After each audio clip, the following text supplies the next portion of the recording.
Welcome to Level Up, where you get the score on video games. Once again, it's October, my favorite time of the year, because it's at this time that we can look at things like Ghosts and Goblins. Another great time to talk about them is Time. because they made a series called Ghosts and Goblins, starring a knight named Arthur. Pardon me, but did you say my name? Whoa, Arthur? Yes, I have been listening to you tell the tales of many brave video game exploits, and when I heard that you'd be talking about me, I figured I'd come down and lend a hand in telling the story. So, wait, you mean you'll review the game with me? Well, of course.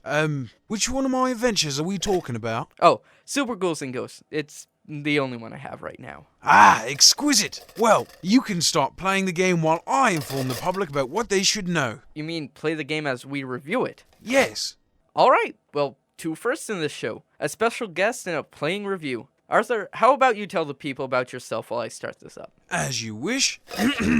Hello, I am Arthur, brave knight and slayer of ghosts, goblins, ghouls, and other such mystical creatures. And I have accomplished many a great victory in my day, but in the one entitled Super Ghouls and Ghosts, I'm on a quest to rescue our dear princess from the clutches of the evil Emperor Sardius. Though I am alone in this quest, I am far from outmatched. Not only do I have my cunning intellect and lightning reflexes, not to mention my devilishly good looks, but I am also proficient in utilizing weapons such as the lance, hand axe, and the bow and arrow. I'm sorry, dear boy, do you find something about this amusing? Well, yeah. I mean, you throw the lance and toss the axe. I mean, I get shooting the daggers, but aren't those other weapons more useful if you keep them in your hands? And the arrows. You shoot too, but at the weirdest angles ever chosen. Let me tell you, I've deployed my own fighting skill over the years, and it has served me well. Whatever. Tell the listeners about your magic. Ah, of course. Upon donning special green bronzed armor, I'm able to utilize some of its inherent magical ability and concentrate it into my own weapon in hand. For example, once I launch the lance at the enemy, it leaves a burning trail in its path. Or I can use it with the arrows to make them seek out evil demons on their own. And if I should be as lucky enough to find golden armor, I can use an additional magical spell if I concentrate hard enough after an attack. I would tell you what these spells can do, but I find part of the fun is finding out for yourself. Ready to help yet, old boy? Whoa, I'm not even past the first part yet. All I can say now is that the graphics are good, though maybe a bit too serious, and the music is just epically amazing. Give me a bit more time here.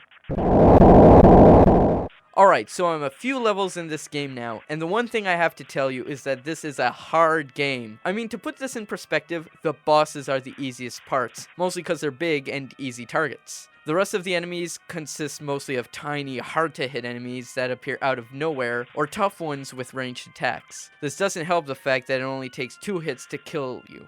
Speaking of which, the life system is hilarious. What do you mean by that? Well, it's determined by the armor Arthur has on. Basically, with armor on, you can stand a blow, but without it, you're dead, which actually makes a lot of sense. But the funny thing, though, is when you don't have armor on, Arthur is running around in his underpants. A little less than dignifying for a knight, wouldn't you say? How did they get you to do this? I am Arthur, brave knight and, part-time underwear model. Ah, knighthood doesn't pay the bills very well, does it? No, not as much as Calvin Klein does. Back to the life system. You can get a shield with a golden armor to stand an extra blow, but it doesn't always protect very well, and this is of course assuming that you'll make it to the golden armor. Once again, that is a task due to all the enemies. You got constantly spawning zombies, ghosts that can form anywhere, skulls that shoot fire at you, wolves, and... Hey, it's Firebrand! Who? Firebrand! It looks just like him from Oh, crap. I should have been paying attention. Okay, this time I'll get him... wow. He's pretty tricky. Maybe I'll... Oh, come on! Okay, now he's under the ground. How is that?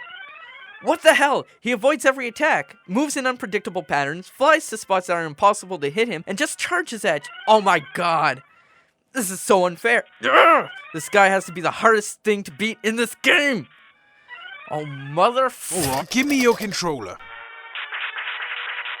There. What the? How did you do that? Most knights who have dealt with these beings have come up with their own way of being rid of them. This is mine, which was shown to me by the magical wizard YouTube.com. You mean YouTube.com? So, you've heard of him. Simply ask how you want to kill the Arama Aces or the Red Gargoyles, as most people call them. Okay, well, now I can get on with this. Alright, I keep getting further in this game, and more it seems like it's just an unfairly hard game, and I think I pretty much figured out why that is. And why is that? It's you! I beg your pardon? It just feels stiff to play as you. You move quite slowly despite flailing your arms like that. Some of your weapons move slowly, and jumping can be a pain since you can't change direction. You do have the double jump to help you, but after that, you got no hope. Also, if you happen to walk off an edge, you just plummet straight down. You can't even double jump afterwards. Sir Leo. It's pronounced Leo. Thought you said you listened to my show before. I tune in and out. Whatever, what were you going to say? Sir Leo, Ugh. have you ever worn a suit of armor? Well, I can't say I have. Well, you can imagine it is quite heavy. And to protect myself from the supernatural, this has to be thicker. It's a miracle I can even move at all. Naturally, you can expect me to slow down while running, or to drop if I walk off a ledge. I don't think that's exactly unreasonable to expect. Well, I guess you're right. Wait, you move at the exact same speed when you're in your underpants. Explain that. Well, you see, there's this wizard, and he cast a spell on me so that every time I get You hit... have no excuse for that whatsoever, eh? No, I guess I'm just a little stiff to play as. But I still control fairly well. That's true. It does take a little getting used to, though. Like, there's this little delay when you jump. I guess, as with the NES Batman game, the game makers tried to make a more realistic jump. A man who's also a bat? After a while, you'll get used to it. You'll have to if you hope to see the ending. Still, hitting in an enemy I saw coming and can't do anything to avoid it really sucks. Brave on, you have come this far, and you cannot give up now. Of course, this last area had to be the hardest place. I've never gotten this far. I gotta hand it, the difficulty curve in this game is good. I haven't noticed any point where the challenge spikes, but in a game that's already this hard to begin with, that would just be cruel. You have, however, been given a great amount of second chances. Lives have been lost, but the amount to get to continue is more than reasonable, say you not? Receiving a game over shouldn't be a challenge for most people willing to take on this quest. Holy crap, this guy is even more monstrous version than the last guy. At least I saw on the map that the next room is left, so there shouldn't be much more. There! Now he's done. Ah, there's the princess, and she speaks to you. Wait, is she... Wait, why is the map going back? What? I have to start the game over? It seems so. The goddess bracelet is required to finish our quest. Come, Sir Leo, and we shall retrieve it. No, I'm done. What? It took me 2 hours to get to that point, and I honestly can't think of a cheaper way than this to extend the gameplay time. But you said that you believe the earlier levels to now be easy. But doing them all again in one sitting is just too much, honestly.